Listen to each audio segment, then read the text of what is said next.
You've probably been hearing a lot in the media of data breaches, encryption, and protecting your files, but we wanted to show you what this actually means in practice.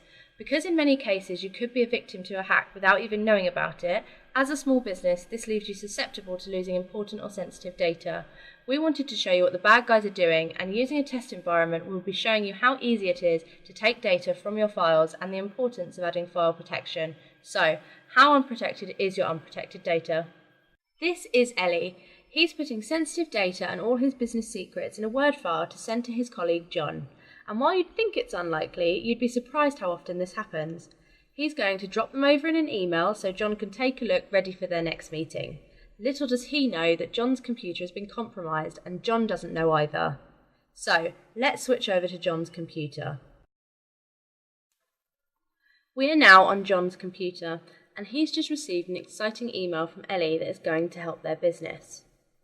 He downloads the attachment and decides to save it to his desktop, because that's the safest place for it, right? Unfortunately not. Saving locally makes you feel safe psychologically. It's your personal machine after all, and you associate it with yourself. However, this makes no difference to a hacker, and in fact, the desktop, or in your My Documents folder, is the first place that they look. John wants Ellie to know that his document is in safe hands, so he drops him an email, not realising that right now someone is watching his computer.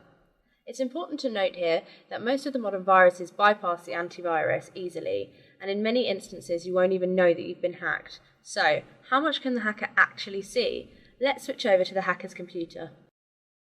We are now on one of the hacker's machines. Often they will have a proxy machine to perform the actual hack, and then another machine to store the material. This helps them to keep their anonymity. It's connected with John's computer without his knowledge, and the first thing they are doing is taking a screenshot of his computer. This could be done automatically so that your machine is constantly monitored so they don't miss a thing. Next, the hacker is downloading the entire desktop.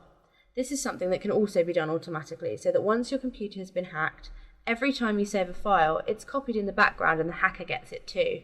As you can see here, the name of the file John saved to his desktop is here on the hacker's computer. On the hacker's other machine, you can see the result of the hack, the screenshot of John and Ellie's email, as well as the sensitive information that they have been sharing unprotected. See how easy it is for the hacker to now look at the contents of the file, save it to the desktop, and then it could be sold on the dark web or used for blackmail. That's because when the file is not encrypted, it leaves your computer and the file itself is vulnerable and has no protection. This is why file protection is so important. We're now going to look at how Microsoft's Azure Information Protection can give your sensitive data and files that level of protection that you need so that if someone gets hold of your files, you won't be giving up any data.